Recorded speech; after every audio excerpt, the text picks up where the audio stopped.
Écoutez, j'espère que vous allez bien. Ravie de pouvoir co-animer le webinaire avec Axel, Nadège et les autres personnes de l'IFTH présentes. Je pense que tu as la main, pardon Axel, pour tourner les slides.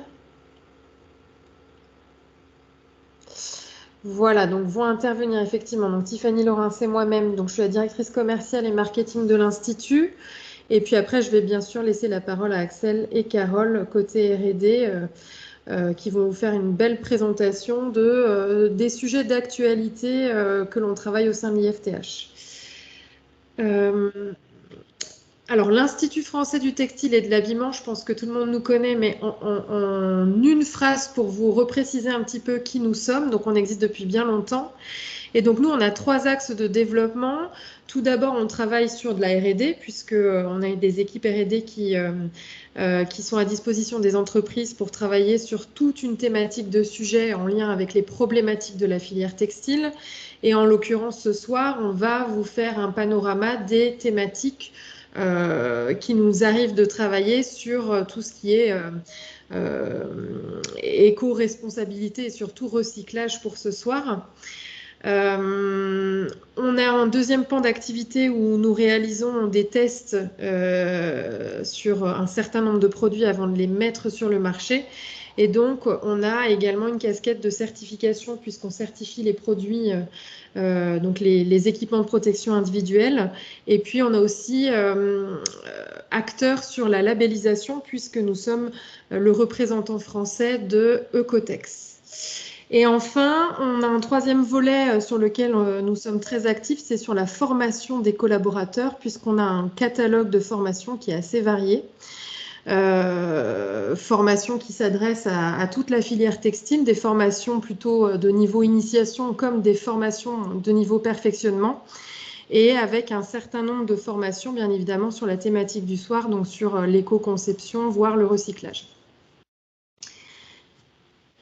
Alors, l'IFTH en synthèse, c'est effectivement aujourd'hui 145 collaborateurs.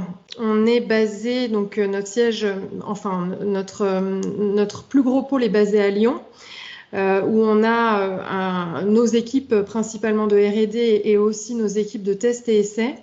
Et puis, on a quelques sites présents sur les bassins textiliens français comme à Tourcoing, à Mulhouse, à Troyes, où on a bien évidemment des plateformes qui nous permettent de travailler sur les thématiques du tricotage, de l'ennoblissement, du tissage, etc. On est un laboratoire bien évidemment certifié, accrédité COFRAC pour réaliser on a un catalogue de plus de 3000 tests, des tests produits. On héberge aussi le BNITH, donc le Bureau de normalisation sectorielle. Un certain nombre d'entre vous doivent nous connaître, et notamment par rapport à des adhésions et puis par rapport au projet Durabi. Nous avons des liens renforcés avec le DEFI. Donc le DEFI, c'est une institution qui est plutôt spécialisée sur le domaine de la mode et qui collecte la taxe affectée pour investir et aider la filière de la mode en France. Et bien évidemment, on fait partie du réseau des centres techniques en France. Alors, une dernière slide, c'était pour vous expliquer, ou en tout cas vous proposer l'accompagnement de l'IFTH sur la thématique de la durabilité, de la transition écologique. En fait, aujourd'hui, on a construit une offre qui tourne sur toutes les étapes de cycle de vie d'un produit. Donc, on peut intervenir à la fois aussi bien sur les étapes de sourcing, puisque le choix des matières, eh bien, c'est un enjeu RSE. Et donc, on est en capacité de pouvoir vous accompagner par rapport, d'une part, à de la labellisation, puisqu'on représente Ecotex en France aujourd'hui. Et puis, on peut vous aider également à évaluer toutes les matières, et notamment par rapport à des enjeux REACH, par rapport à des enjeux d'innocuité chimique, par le biais de nos laboratoires où nous pouvons faire un certain nombre de tests. Ensuite, on intervient également sur toute la partie développement produit. Et donc, sur la partie développement produit, si on cherche à s'inscrire dans une démarche RSE, Là, on travaille beaucoup sur une démarche ou un accompagnement sur une mise en place d'une démarche d'éco-conception avec notre offre qu'on appelle le Lab by IFTH, qui est finalement une offre de prototypage et de virtualisation des matières, où on vous propose un certain nombre soit de formations, soit d'accompagnement pour vous permettre de comprendre comment est-ce qu'on peut réaliser des vêtements de manière un peu plus écologique en passant par le digital. Ensuite, on intervient bien évidemment sur un certain nombre de projets R&D ou tests et essais, puisque on a développé une méthode, par exemple, qui permet d'évaluer le relargage des microfibres, des microplastiques. Ça, c'est un sujet dont on entend souvent parler. Et puis, on travaille également sur une formule de test, un pack test, qui permet d'évaluer la durabilité des produits à l'usage. Donc ça, c'est sur la partie développement produit. Ensuite, on intervient également sur les phases de production. Excusez-moi, sur les phases de production, puisque, et là, je pense que Axel va faire un gros panorama sur cette thématique, mais voilà, on travaille aussi bien sur des thématiques en R&D pour réduire la consommation d'eau, pour réduire les impacts sur la consommation d'énergie. On travaille sur des thématiques, encore une fois, de contrôle de la qualité des produits. On forme les opérateurs, les techniciens en production. On forme sur les thématiques de la loi AGEC et sur les thématiques de l'éco-conception. Au niveau de la distribution, cette fois-ci, encore une fois, on peut vous accompagner sur une démarche de labellisation. Cette démarche de labellisation, elle passe par notre partenariat avec Ecotex, où là, on s'inscrit sur une démarche de contrôle produit avec standard 100, ou alors le niveau du dessus, c'est vraiment contrôle de production, et puis après contrôle de production plus contrôle produit qui permet d'obtenir des labels. Et ces labels, après, effectivement, permettent d'avoir du marketing par la preuve, si je puis dire, et puis de pouvoir aussi présenter vos produits, vos process à ReFashion, pour ceux qui connaissent, et d'être potentiellement éligible à des primes d'éco-modulation. Et enfin, sur la circularité, bon, je pense que c'est vraiment la thématique de ce soir. Hein, on va vous présenter un peu un panorama en tout cas du travail de l'IFTH sur la recyclabilité des produits et sur les textiles en fin de vie. Donc là, je vais laisser la parole à Axel. Et je vous souhaite à toutes et à tous une bonne découverte de cette thématique.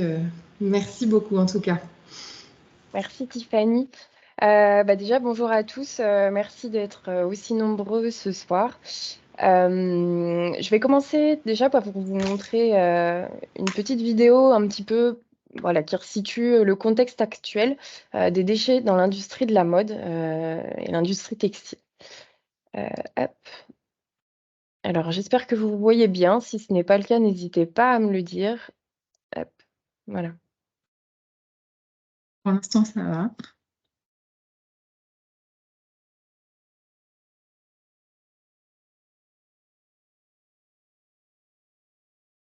D'accord, il n'y a pas de son, Axel. Hein.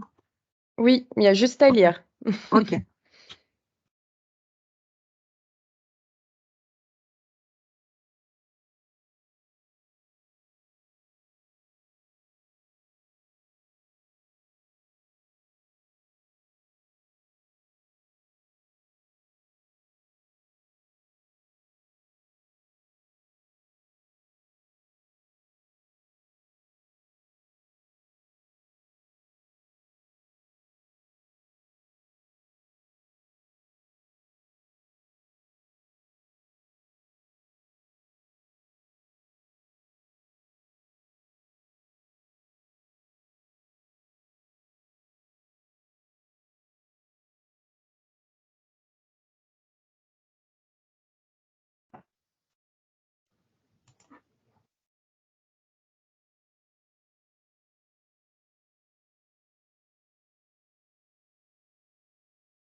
Hop, alors je reviens sur la présentation.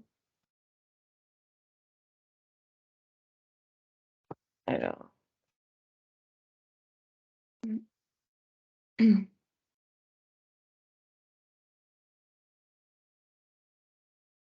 Ah, je vais y arriver, excusez-moi. Hop, OK. Voilà, cette petite vidéo un petit peu pour vous montrer, voilà, le contexte, actuel, dans l'industrie, là, c'était de la mode, mais globalement du textile aussi. Donc il faut savoir qu'en 2021, la production de fibres est de 113 millions de tonnes, donc dans le monde et parmi ces 113 millions de fibres, on va retrouver, 64 de fibres qui sont synthétiques, donc issues du pétrole et parmi ces 64 on va retrouver 84 de PET, donc ce que je vais appeler, PET ce soir, c'est le polyester. On va retrouver 28 de fibres végétales, dont dans les 28 79 de coton et après 6 de fibres artificielles et 2 de fibres animales. Tout ça pour dire que, voilà, dans l'industrie textile, il y a quand même, beaucoup de fibres synthétiques et donc, par conséquent, beaucoup de plastique. Alors si on prend, finalement le schéma actuel du cycle de vie d'un t-shirt, disons en polyester, parce qu'on vient de voir que, c'était quand même, la majorité des cas, la matière, première la plus employée dans les fibres, on peut voir que sur tout le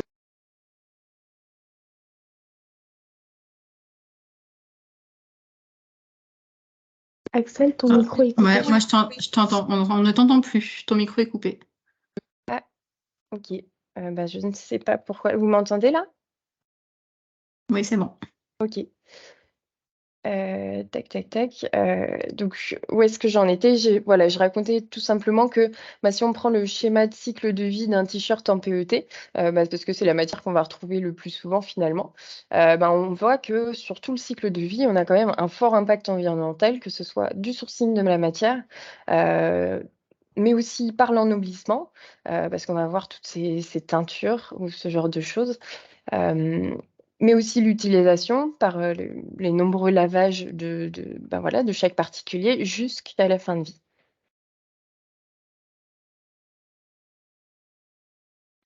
Alors si on fait un petit calcul très simple, en moyenne un Français ou un Européen, hein, utilise 350 t-shirts au cours de sa vie.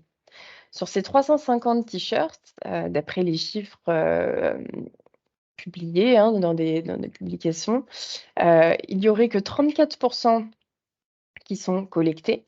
Donc on arrive à 119 t-shirts et parmi, ces 119 t-shirts, donc ces t-shirts collectés, on n'aurait que 32 qui iraient au recyclage. Alors bien sûr, il y a un petit peu de réutilisation, et de réemploi, hein.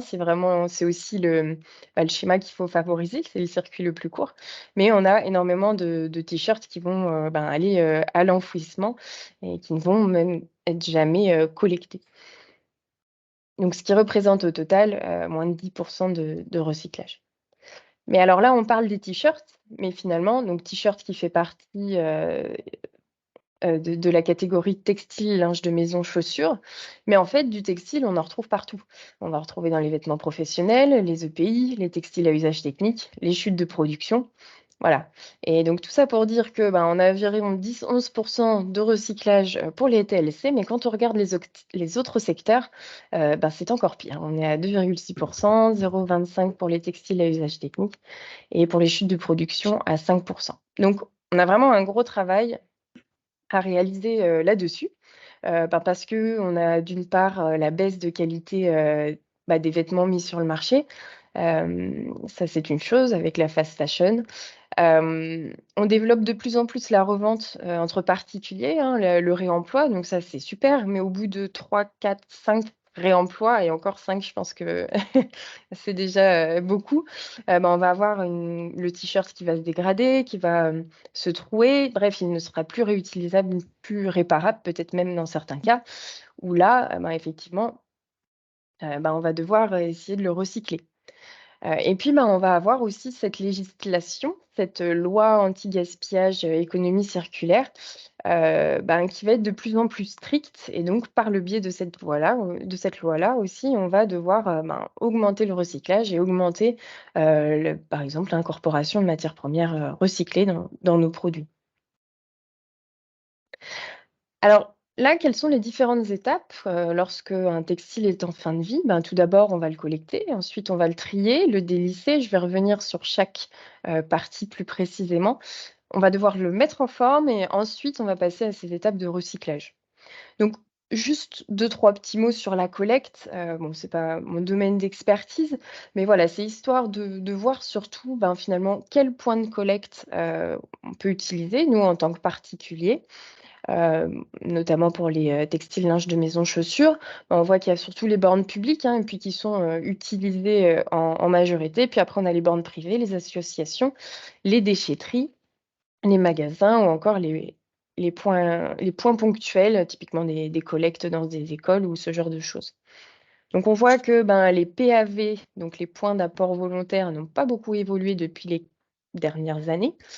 Et surtout, on a un objectif de collecte. Alors aujourd'hui, on est à 33-34% en tout cas pour la filière TLC. Et on a un objectif de collecte qui va augmenter. On va nous demander d'être à 50%. Donc voilà, il va falloir mettre en place certaines choses pour pouvoir permettre la collecte.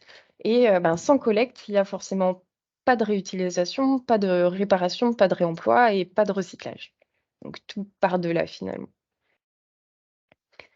Donc une fois qu'on a nos vêtements, nos textiles usagés qui sont collectés, la deuxième étape, ça va être de trier la matière.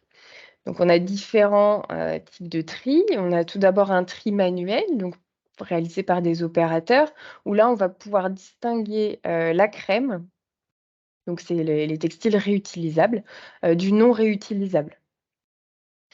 Donc pour ce faire, voilà, ce sont des opérateurs qui vont juger en fait du potentiel de réemploi d'un textile. Donc pour le réutilisable, super chouette, moi ça va être directement revendu, redistribué. Pour le non réutilisable, l'objectif c'est de créer un tri supplémentaire qui va permettre cette fois-ci de trier par matière ou bien par couleur. Voilà, un tri vraiment plus spécifique permettant derrière d'essayer de le recycler. Donc il existe dans ces types de tri, on a des tris qui sont manuels. Donc là, c'est toujours des opérateurs qui vont, par exemple, lire les étiquettes pour regarder la matière. Donc c'est pour ça, éviter de couper un petit peu les étiquettes, même si elles grattent, gardons nos étiquettes. Et puis on a un tri automatisé aussi qui est de plus en plus industrialisé. Où là, par des technologies spécifiques de détection, l'idée, ça va être de séparer la matière, donc par typologie de matière ou par couleur. Donc ces technologies de détection, on va retrouver beaucoup aujourd'hui, ce qui est industrialisé, c'est la spectroscopie, en proche infrarouge. Donc on a de bons retours, de bons résultats, mais sur les matières pures. Et on va avoir par contre des problématiques. Déjà, c'est une technologie qui va être surfacique, donc on va envoyer un laser, mais sur une surface. Donc c'est-à-dire que un textile qui va être multicouche, on va pouvoir détecter la matière qui est qui est en premier lieu. Et puis, on va avoir aussi des fois des problématiques sur des mélanges ou des matières en faible proportion, par exemple l'élastane, où là, on va pas forcément le détecter. Les matières relativement proches, entre une fibre de cellulose, je sais pas, que ce soit de la viscose, de l'acétate de cellulose, finalement, c'est des fibres différentes, mais qui seront peut-être assez identiques sur un spectre infrarouge. Et on va avoir des problématiques aussi sur les couleurs sombres. Une autre technologie d'identification, alors, au niveau de l'industrialisation, c'est quand même moins industrialisé, que la spectroscopie. Là, c'est vraiment un défi pour demain. Ça va être la radioidentification. Donc, typiquement les puces RFID. Donc pour ceux qui ne connaissent pas, c'est par exemple les antivols dans les magasins. Donc, c'est une puce qui va être intégrée au textile et qui va en fait porter la carte d'identité de cette matière ou de ce textile avec, on peut intégrer tout ce qu'on veut, hein. On peut intégrer les typologies de matière, on peut intégrer la traçabilité, d'où vient la matière. Et voilà, donc l'idée, c'est un défi pour demain aussi parce que forcément, vu que c'est une intégration de puces, il faut penser dès la conception du produit, l'intégration de ces puces-là. Donc voilà, faut que les marques y pensent, faut que ça soit normalisé parce que vu que c'est aux marques de le faire ou va falloir normaliser un petit peu tout ça, avoir une gestion des données, parce qu'on va avoir des données quand même relativement importantes. Et puis voilà, ça peut aider pour la traçabilité. Et puis il y a toujours cette question un petit peu de durabilité des puces et de recyclage, hein, parce que c'est toujours intégrer quelque chose supplémentaire dans un produit textile, hein, quel qu'il soit. Là, je parle beaucoup d'habillement, mais ça pourrait être intégrer des puces sur des textiles aussi techniques. Il y a toujours voilà, cette problématique de est-ce que ça va pas gêner, est-ce que ça va pas être un perturbateur pour le recyclage derrière. Donc une fois qu'on a collecté, trié, il va falloir délisser. Alors qu'est-ce que veut dire délisser? C'est enlever tout ce qui est point dur. Donc ça va être les perturbateurs sur un textile. Typiquement, ça peut être des boutons de chemise, des zips, des boutons de pantalon, ce genre de choses. Donc on a plusieurs types de délissage. On a le délissage manuel. Donc là, c'est tout simple. Ça va être un opérateur qui va prendre des ciseaux et qui va couper tout simplement autour du point dur. Donc là, l'avantage, c'est qu'on a un très bon niveau de délissage, puisqu'on va vraiment couper et avoir peu de perte de matière. On va couper au bord des points durs. Par contre, si on est sur des gros volumes, ça peut vite être très coûteux. Donc on a aussi de plus en plus un délissage automatisé et celui qui est industrialisé à l'heure actuelle, et de plus en plus, ça va être le délissage sur chiquette où là, l'idée, ça va être, de prendre un produit, de le couper en morceaux et tous les morceaux qui vont avoir un point dur, de les mettre de côté. Donc là, la problématique, ça va être qu'on va avoir de la perte de matière parce que sur les morceaux de textile, alors la taille peut être variable, mais pour un point dur, on va quand même avoir un morceau textile qui va être écarté. Par contre, niveau gain de temps, et puis coût aussi, ça va être plus adapté à grande échelle. On a aussi d'autres délissages automatisés, alors qui ne sont pas forcément industrialisés, ça dépend des cas, mais où on peut avoir aussi du délissage directement sur des effilocheuses. Donc, je vous expliquerai derrière qu'est-ce qu'une effilocheuse. Ou alors, on est en train aussi de développer, pas forcément IFTH, mais on est en train de développer voilà, des découpes automatisées sur mesure, donc avec de l'intelligence artificielle, où là, on va avoir directement un détecteur qui va détecter le point dur et qui va intelligemment découper autour du point dur sans avoir cette perte de matière. Donc une fois qu'on a fait tout ça, donc on a une matière qui est collectée à peu près par matière, qui est triée, qui est collectée, qui est triée à peu près par matière, qui va être délissée. L'objectif ensuite, ça va être la mise en forme de la matière. Alors qu'est-ce que j'entends par mise en forme de la matière?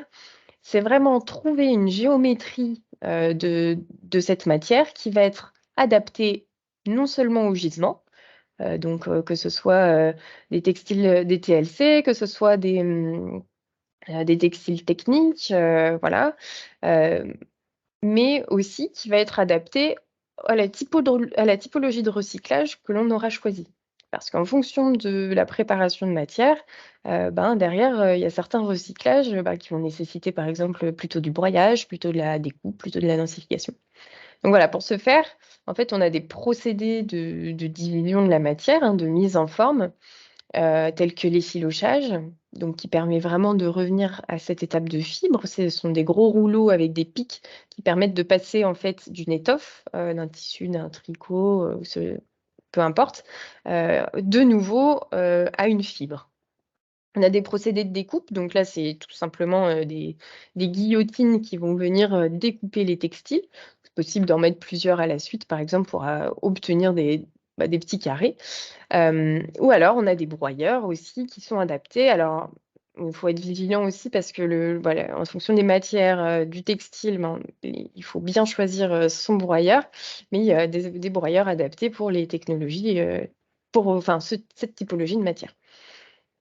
Il est possible aussi d'ajouter une étape de densification, donc là pour les matières synthétiques, où en fait certains procédés de recyclage nécessitent une matière relativement dense. Voilà, dans certains procédés, en fait, on va avoir la gravité qui va jouer. Et en fait, si on est sur de la fibre effilochée, donc typiquement, je sais pas moi, comme du coton, par exemple, la matière ne va pas être assez dense pour être adaptée à ce typologie de recyclage. Donc, c'est pour ça qu'il existe des densificateurs qui vont permettre de densifier la matière pour permettre une géométrie favorable aux technologies de recyclage. Donc cette étape est relativement complexe et aussi très déterminante pour la suite. Alors pourquoi complexe? Parce qu'on a des diversités, surtout dans le domaine du textile, on a des diversités des flûtes qui sont incroyables. On va avoir différentes matières. Au sein d'une même matière, je pense au polyester, on va avoir différents grades, différentes longueurs de chaîne, ce qui fait que la matière ne va pas se comporter pareil. On va avoir différents types de fils entre le filet de fibre, le multifilament, le monofilament, et des constructions et des architectures textiles aussi différentes. Donc tout ça confondu, finalement, il va falloir trouver des procédés qui permettent de préparer la matière correctement et qui vont permettre derrière le recyclage. Donc on va chercher d'avoir une forme, une taille, une distribution de taille spécifique donc, pour ces technologies de recyclage. Et ensuite, on passe au recyclage. Donc, il existe différents types de recyclage. On connaît tous le recyclage mécanique, hein, parce que c'est celui qui est aujourd'hui industrialisé. C'est par exemple prendre des vêtements ou des textiles et puis en faire de l'isolant. Ça, c'est du recyclage mécanique, que j'ai appelé 100% mécanique. Et on a aussi des procédés thermomécaniques où là, on va venir réchauffer la matière pour refaire idéalement du fil. Mais on a aussi d'autres voies de recyclage. On a la voie chimique avec des procédés de dissolution ou encore des procédés de solvolyse. Bien sûr, je vais revenir en détail sur chaque typologie de procédé. Et on a le procédé enzymatique, donc cette fois-ci avec des enzymes. Alors, je vais commencer par vous présenter un petit peu le recyclage mécanique. Donc, qu'est-ce que le recyclage mécanique? L'idée, c'est qu'avec ce type de recyclage, on puisse obtenir soit un non-tissé, soit un fil, dans le meilleur des cas. Parce qu'il y a toujours cette notion de travailler un petit peu en boucle fermée, boucle ouverte. Travailler en boucle fermée, c'est vraiment le cas idéal, puisque d'un tissu, on va refaire un fil pour en refaire un tissu. Donc là, l'idée, c'est qu'on a notre matière première qui est mise en forme. On va avoir un gros travail ou un travail même très important de contrôle et de caractérisation de la matière qui est mise en forme, puisque ça va être déterminant pour le choix de la technologie de recyclage par la suite. Je m'explique, une fibre qui va faire 10 mm ou une fibre qui va en faire le double, on ne va pas forcément utiliser les mêmes technologies. Donc on va vérifier surtout les longueurs de fibres, on va vérifier le diamètre des fibres, par exemple, si la fibre est frisée. Voilà, ce genre de choses des caractérisations qui vont être déterminantes pour la suite. Derrière, si on veut faire un non-tissé, on a différentes technologies. On va pouvoir aller sur les technologies AirLED, où là, les technologies AirLED, ça va être une voie aérodynamique. C'est en fait un flux d'air qui va déposer les fibres sur un tapis. Ou alors la voie cardée, où là, ce sont encore une fois, l'idée, c'est de rendre les fibres parallèles. Donc là, il faut que ce soit des fibres longues hein, pour les rendre parallèles par le biais de gros rouleaux. C'est des sortes de peignes hein, qui vont paralléliser les fibres et les positionner aussi sur un tapis. Ça, c'est pour les non-tissés. Et pour les non-tissés, derrière, une fois qu'on a les fibres qui sont positionnées sur le tapis, on a ce qu'on appelle des étapes de fixation où là, je ne vais pas détailler parce qu'après, on rentre vraiment dans les procédés textiles, mais on peut fixer par de l'eau, par des aiguilles, par du sprayage, donc voie chimique, et puis thermoliage, donc en passant dans un four. Donc ça, c'est pour les non tissés, mais il est possible aussi, si on a des fibres relativement longues, de re-réaliser un fil par le procédé de filature. Donc là, c'est une voie, si on peut l'utiliser, c'est quand même mieux pour réaliser des tissus, des tricots et puis avoir cette boucle fermée. Donc j'ai une petite vidéo là qui montre un petit peu les technologies donc que l'on a sur le CENT. Parce que cette voie de recyclage mécanique, donc on est en capacité de réaliser des prototypes, des essais sur le CENT. Donc c'est notre plateforme non tissée qui est située dans le nord. Et donc ce qui est intéressant, c'est que du coup les technologies que je vous ai présentées, on les voit un petit peu en vidéo. Donc c'est toujours plus visuel et plus intéressant. Donc il n'y a pas de son non plus, ne vous inquiétez pas. Donc là, voilà, on a les fibres sur les tapis. Donc là, c'est la carde, par exemple. L'aiguilletage, là, on a les aiguilles qui viennent, le nappage, pour faire plusieurs nappes, l'hydroliage. Donc là, on a les fibres, voilà, positionnées sur le tapis. L'hydroliage, toujours. Là, c'est le four.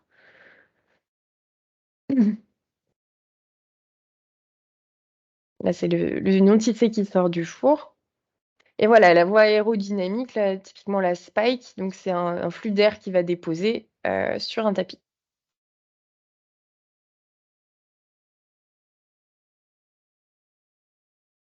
Donc là, c'était par exemple des fibres recyclées, le four. Et voilà, les fibres positionnées sur le tapis. Donc voilà, pour ce qui est du CENT. Alors, hop. Donc là, je vais vous présenter un petit peu. Bon, l'idée, c'est d'illustrer un peu pour chaque procédé de recyclage.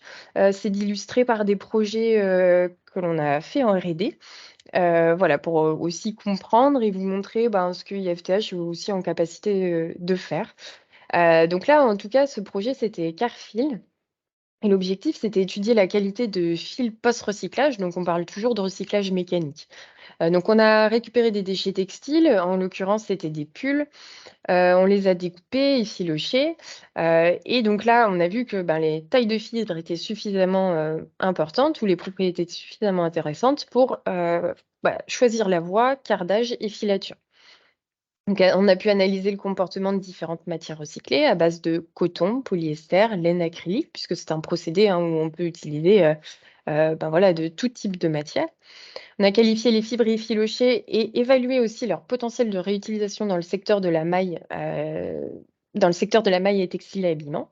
On a réalisé des prototypes avec plus de 50% de fibres effilochées. Alors, pour ceux qui ne se rendent pas compte, ces 50%, ça commence à être un beau volume. Et puis, on a optimisé les coûts de production et les impacts environnementaux. Et ce projet-là a notamment permis de monter une entreprise, une industrie qui fait du recyclage maintenant et qui fait des fils à partir de matières premières recyclées. Donc, la deuxième voie, c'est la voie thermomécanique. La voie thermomécanique, comme son nom l'indique, l'idée, c'est de chauffer la matière, apporter une source de chaleur pour la refondre et la remettre sous une forme souhaitée. Donc dans un premier temps, donc une fois que la matière a été mise en forme, on l'a préparée. Typiquement, tout à l'heure, quand je vous disais que, on avait, dans certains cas, besoin de densifier la matière, et là, c'est exactement le cas. C'est-à-dire que si on a une matière qui n'est pas densifiée, derrière, ça va être compliqué de l'introduire dans ces procédés. Donc là, typiquement, c'est une compoundeuse Bidi. Donc cette compoundeuse Bidi, elle va venir en amont de l'étape du filage et elle va permettre de réaliser des granulés avec certaines spécifications. Elle va vraiment permettre de réaliser un mélange. Donc on va pouvoir introduire par exemple dans une matrice polymère des poudres, ça peut être des pigments, ça peut être une charge qui va permettre de booster un petit peu les propriétés de la matière. On peut faire un mélange de matière aussi, ajouter un petit peu de matière vierge à la matière issue du recyclage, encore une fois pour booster un petit peu les propriétés. Mais voilà, cette machine est vraiment faite pour réaliser un mélange, puisqu'on a 2 vis qui vont permettre un cisaillement, qui vont permettre de fondre la matière. Et donc là, on a plusieurs zones de chauffe, voilà, pour fondre la matière et derrière obtenir des granulés. Donc voilà, c'est la description, bah, c'est exactement ce que je vous racontais. Et donc c'est utilisé, pour, les matières, synthétiques telles que le PA, le PP, le PET, et cetera. Et donc une fois qu'on a, nos granulés, on va pouvoir, par exemple, réaliser, un fil, donc à partir de ces granulés issus de 100 de matières premières recyclées. MPR, c'est ce que ça veut dire, matières premières recyclées. Ou 50 à nous de choisir. Donc pour ce faire, à l'IFTH, on est doté d'une machine, d'extrusion filage. Donc vous pouvez voir, la photo ici, où en fait c'est une machine pilote, donc qui va nous permettre, de travailler avec peu de matière, mais sous des conditions industrielles. Donc en fait, les paramètres qu'on va rentrer sur nos machines, vont pouvoir être transposés derrière sur des machines, de taille industrielle. Donc rapidement, comment ça fonctionne? Bon, bah, c'est aussi une extrudeuse, hein. On va introduire notre matière synthétique dans une trémie. Elle va être, amenée par une vis sans fin, fondue. La matière va passer dans une pompe, qui va permettre d'appliquer un débit régulier. La matière va passer dans un pack où elle va être filtrée et dans une filière, donc qui va déterminer, comme vous pouvez le voir là sur l'image, le nombre de trous va déterminer le nombre de filaments, en fait, dans le fil. Le fil va ensuite être, séché, par un jet d'air. On va appliquer un enzymage, pour permettre, vraiment, la cohésion des différents filaments, mais aussi éviter l'électrostatie. Et puis, le fil va être collecté donc sur, un premier godet, hein, les godets de réception, puis il va passer sur différents godets qui vont nous permettre d'appliquer, un étirage et surtout d'avoir des propriétés mécaniques, bah, en fonction du cahier des charges. Le fil sera ensuite collecté sur un bobinoir. Donc j'ai une deuxième petite vidéo, troisième même en fait, petite vidéo à vous montrer sur la machine, d'extrusion filage, sur écully. Donc là, vous pouvez voir le fil, sur les godets.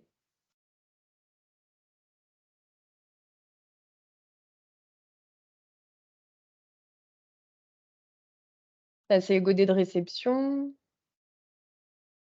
La filière avec le nombre de trous qui définit le nombre de filaments.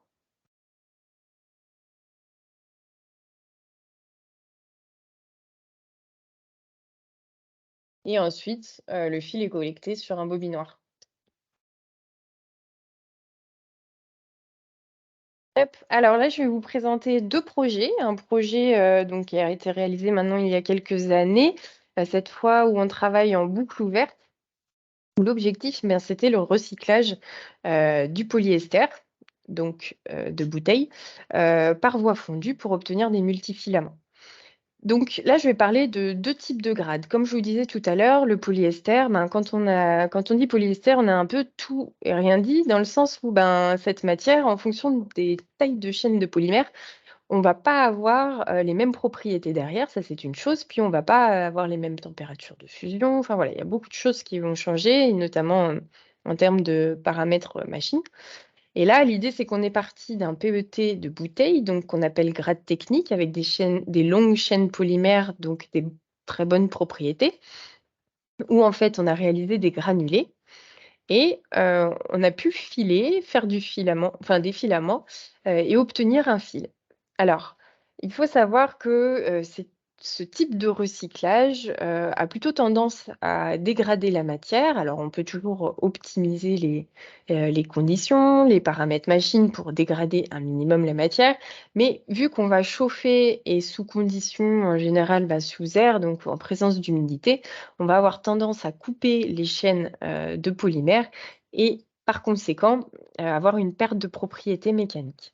Alors dans ce cas-là, finalement, ce n'était pas dérangeant puisqu'on est parti d'un PET qui avait de tellement longues chaînes, de polymères que, ben, même si on l'a dégradé, eh ben, on arrivait quand même à réaliser un fil et finalement obtenir ce qu'on appelle un grade habillement. En fait, c'est un polyester avec des plus petites chaînes. Donc finalement, même si on a un peu dégradé la matière dans ce cas-là, ben, c'est pas grave. Le deuxième projet que je voulais vous présenter, bah, c'est un projet où là, cette fois-ci, on travaillait en boucle fermée. Donc, c'est-à-dire partir d'un déchet textile, faire les procédés de mise en forme, transformation, recyclage pour réobtenir un textile. Et cette fois-ci, enfin, en tout cas dans ce projet, en 100% matières premières recyclées. Donc, il y a partie de déchets, c'était des chutes de production qu'on a mis en forme. Donc là, typiquement, on a obtenu des petits carrés. On a pu réaliser des granulés et on a fait des prototypes monofilaments et multifilaments. On a pu vérifier la processabilité du fil multifilament en réalisant un tricot, mais aussi un tissu. Et sur ce projet-là, on est même allé jusqu'à réaliser une analyse de cycle de vie, donc sur l'ensemble du procédé par rapport au procédé actuel où on utilise une matière pétro-sourcée. Et donc cet ACV a été validé, a montré la pertinence de l'utiliser. Ça diminuait fortement les impacts environnementaux et surtout, ça a démontré la pertinence de la montée en échelle de ce type de procédé. Donc si je devais faire un petit peu, un résumé sur, les procédés de recyclage, mécanique, ce qu'on peut retenir, finalement, c'est la simplicité des équipements. Alors j'entends par rapport et l'investissement réduit, mais j'entends par rapport à des équipements, pour du recyclage chimique, par exemple. Mais on a certains inconvénients comme la difficulté du tri en amont et la diversité des déchets, mais ça, c'est tout type de recyclage finalement. Et comme je vous le disais tout à l'heure aussi, on a une perte des propriétés des matières premières suite aux différents procédés et surtout en fonction du nombre de cycles de recyclage. Ce qui rend aussi le recyclage boucle fermée complexe. Alors il y a des matières plus propices, à travailler en boucle fermée. Par exemple, là je vous présentais, le projet juste avant où on travaillait en boucle fermée. Là, on était sur du polypropylène, donc c'est un petit peu plus simple de ne pas le dégrader. Par contre, effectivement, dès que le polyester, là pour le coup va plus facilement se dégrader et là travailler en boucle fermée, c'est plus complexe. Donc c'est pour ça aussi qu'on en vient dans le domaine du textile à d'autres voies de recyclage, comme le recyclage chimique. Donc je vais vous présenter, rapidement, le recyclage chimique par dissolution. Alors il faut savoir qu'à IFTH, on ne fait pas, de recyclage chimique, mais par contre on travaille en partenariat, et vous le verrez, je vous montrerai certains, partenariats qu'on a créés. On travaille en partenariat donc avec, les experts dans le domaine, qui sont vraiment en capacité de réaliser, ces types de procédés. Donc on a d'abord la dissolution, donc qui va vraiment séparer les chaînes macromoléculaires des plastiques sans les casser. Donc là, l'objectif, c'est vraiment, on a un mélange de matières ou une monomatière et des additifs, et on va chercher à dissoudre une des deux matières pour derrière, par phénomène de filtration, simplement, je dis simplement, mais c'est pas forcément si simple, permettre, de séparer, à la fois le liquide du solide et par conséquent séparer les différentes matières. Donc des exemples d'applications, ça permet de séparer, par exemple, je sais pas moi, un polyamide d'un polyester ou voilà, séparer 2 matières différentes. Mais aussi, au niveau du coton, ou des fibres cellulosiques, ça permet aussi, leur dissolution. Alors le deuxième procédé, dans la voie, chimique, on va parler de solvolyse. Donc c'est le nom de la réaction et cette fois-ci, donc c'est des réactions chimiques qui vont conduire à la décomposition par rupture de chaîne du polymère. Donc c'est-à-dire qu'en fait, on va donc à partir du polymère, l'objectif c'est d'obtenir des précurseurs ou des monomères. Donc c'est vraiment très, sélectif puisque, en fait, on va avoir, un solvant qui va dégrader, décomposer, sélectivement. Là, on entend beaucoup parler, de PET parce qu'aujourd'hui les recherches et les avancées sont beaucoup sur le PET, mais, il y a aussi beaucoup de recherches maintenant sur le polyamide. Un exemple de projet, donc là je vous disais qu'on on travaillait beaucoup en partenariat donc avec des acteurs dans le domaine. Là, c'est le projet Castor, où le porteur de projet est Recyclite, donc une start-up qui travaille donc qui fait du recyclage chimique sélectif et qui travaille dans des conditions douces en termes de pression et de température. Et l'objectif de ce projet, ça va être de recycler chimiquement, donc par solvolyse, en conditions douces, des textiles complexes en fin de vie. Donc quand je dis complexe, c'est des textiles qui sont multimatières. Donc on n'est pas que sur du 100% PET. On va retrouver du PET élastane, du PET coton, typiquement le genre de déchets qui sont aujourd'hui à peine collectés. Voilà, on est 4 partenaires, on est avec De Dietrich et aussi Axel One et donc voilà, l'idée c'est de travailler sur cette thématique. La dernière voie que je voulais aborder avec vous, c'était sur le recyclage, cette fois-ci enzymatique. Où là, je vais aller assez rapidement parce que l'objectif, c'est aussi, donc cette fois-ci par des enzymes, c'est d'obtenir encore ces précurseurs, et ces monomères. Donc là aussi, c'est beaucoup orienté sur le PET, mais il y a aussi des recherches sur d'autres, typologies de thermoplastiques. Et donc là, l'exemple de projet que j'ai à vous donner, c'est l'exemple, donc c'est un projet européen qui s'appelle White Cycle, donc qui est porté par Michelin. Et donc l'acteur aujourd'hui dans ce projet qui fait du recyclage par voie enzymatique, c'est Carbios. J'imagine que vous en avez sûrement entendu parler. Et donc là, l'objectif, ça va vraiment de recycler donc par un procédé enzymatique des déchets complexes, donc que ce soit cette fois-ci des déchets techniques, mais aussi des déchets issus de l'habillement. Donc là, on a vraiment les deux typologies de textiles. Donc j'ai mis 4 acteurs, mais on est en fait en réalité bien plus, puisqu'on est sur un projet européen. Donc on est bien plus que 4 à travailler dessus. Alors pour résumer un petit peu ces différentes cette voie chimique et enzymatique. Alors pour ce qui est dissolution, les avantages, c'est que c'est adaptable parce qu'il y a de nombreux solvants qui vont permettre du coup de, voilà, dissoudre, plusieurs, polymères. On va pouvoir extraire des substances indésirables ou alors séparer 2 types de polymères et ça ne dégrade pas sa structure. Par contre, on a aussi des inconvénients, qui sont liés notamment au risque, des solvants, hein. On pense aussi à la régénération des solvants, à la distillation qui est relativement énergivore et ça ne convient pas forcément aux thermodissociables ou en tout cas, c'est plus complexe. Pour ce qui est de la solvolyse et des procédés enzymatiques, ça permet d'obtenir sélectivement les monomères et précurseurs. Donc bien sûr, je ne l'ai pas forcément évoqué, mais ces monomères et précurseurs, derrière, il faut, repolymériser pour, permettre d'avoir de nouveau un polymère.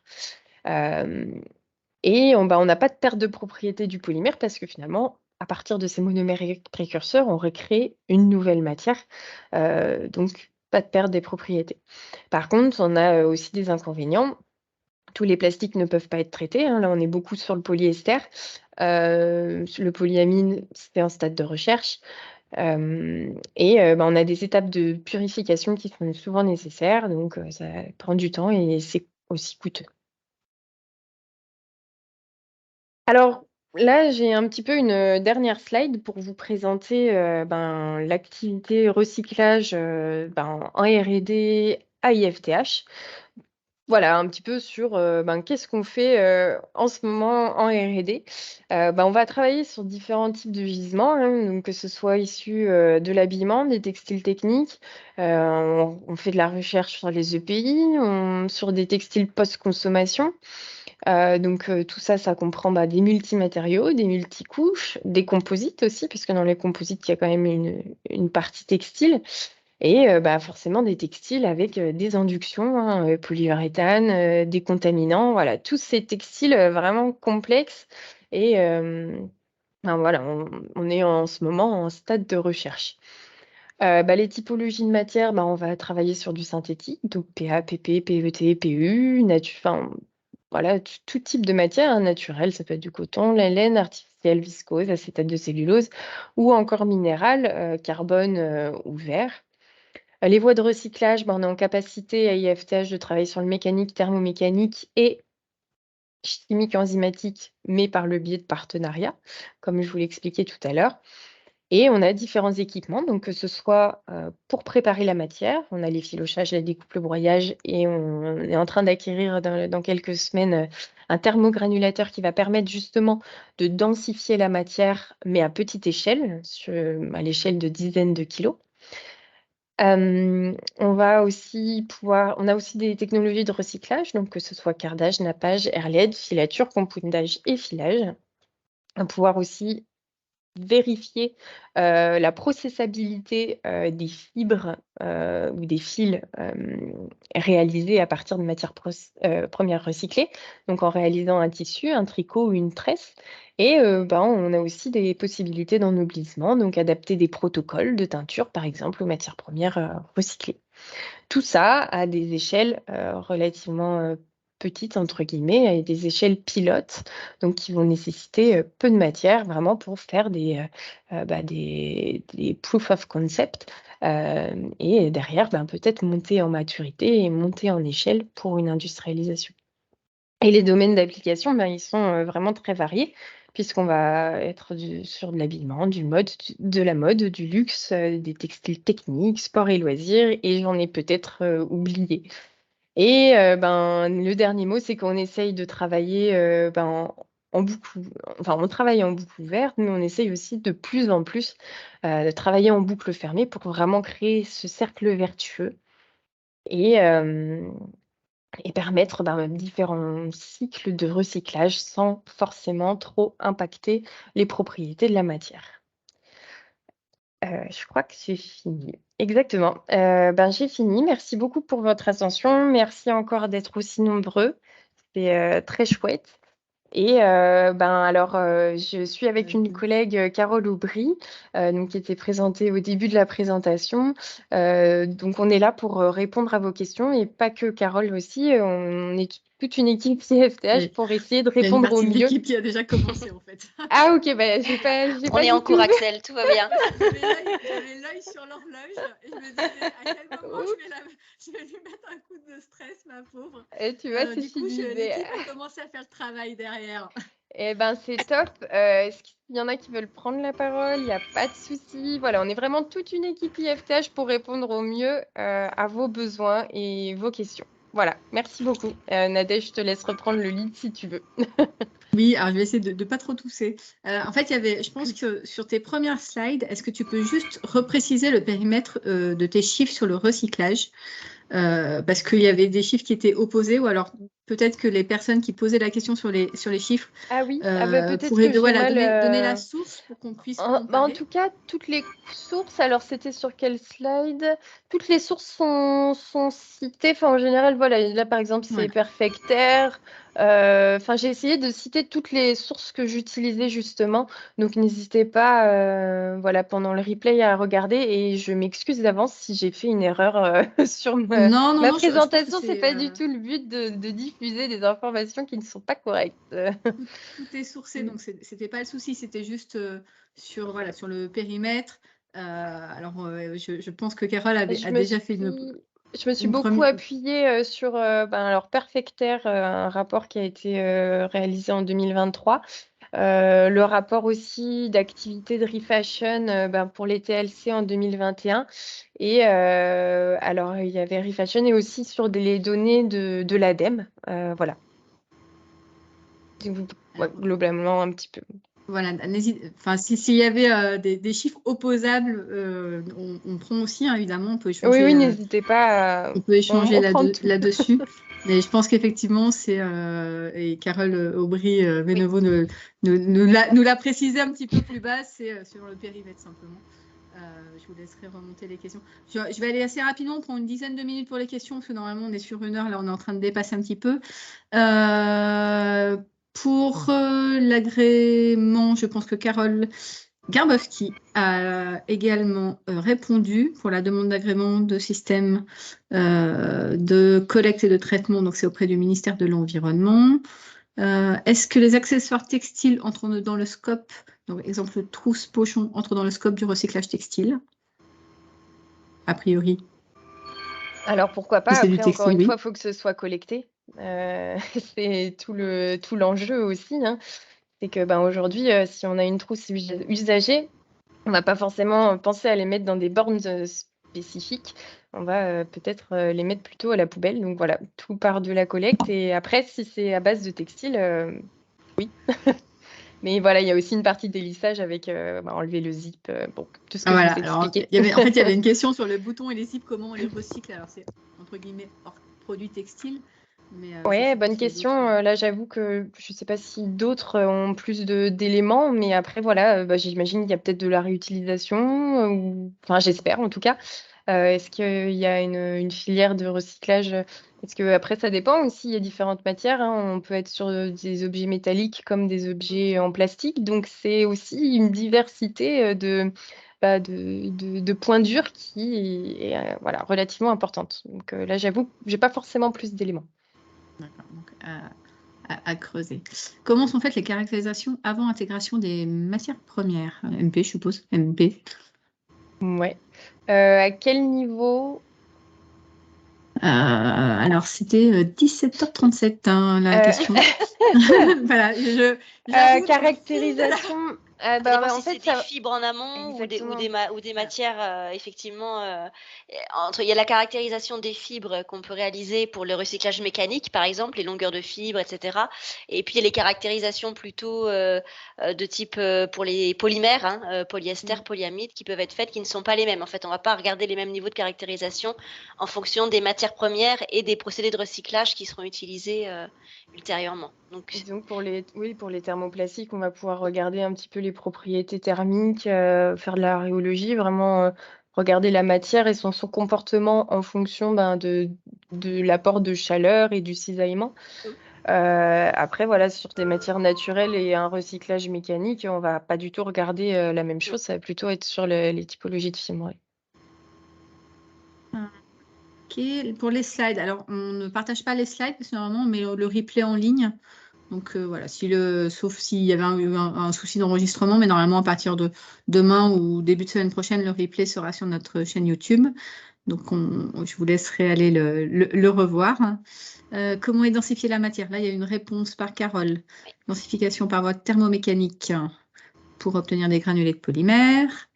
Où peut-on trouver les résultats du projet Carfil? Bonne question. Carole, est-ce que tu as plus d'éléments? Je pense que on peut peut-être les trouver sur les sites où c'était un financement public, hein, donc on pourrait les trouver sûrement en ligne, Ouais. à voir si on arrive à récupérer effectivement le domaine public du projet. Mais on va regarder, ouais. Alors, comment définir une composition dans le cas de plus de 50% de fibres recyclées?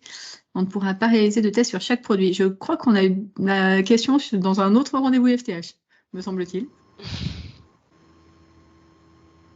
Alors, il faut que je réponde ou j'ai pas compris, compris la question. Alors, comment définir une composition dans le cas de plus de 50% de fibres recyclées? On ne pourra pas réaliser de test sur chaque produit. Carole Garbowski, ça te parle, je pense, non? Peut-être. Si c'est comment indiquer une composition sur un vêtement, effectivement, l'appellation polyester recyclé, coton recyclé aujourd'hui, conformément au règlement européen, ne sont pas autorisés. On met polyester, coton, et en dessous, on peut rajouter que c'est issu ce sont des fibres recyclées. Donc, si c'est la question, voilà, si cela concerne l'étiquetage de composition, il faut indiquer séparément le fait que ce sont des fibres recyclées. Je ne sais pas si c'est la question. Que j'avais compris au départ.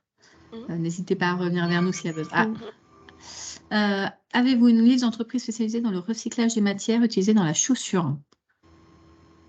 Voilà, ce sera peut-être plus le CTC. Alors, la chaussure, c'est complexe parce qu'effectivement, il peut y avoir une partie cuir ou une partie textile, mais on a aussi tout ce qui est semelle, où là, on va plutôt être sur du caoutchouc, ou voilà, ce type de matière. Après, oui, en tant que CTI, on a forcément des contacts qui pourraient être adaptés pour du recyclage Ouais, là, je pense qu'il faut.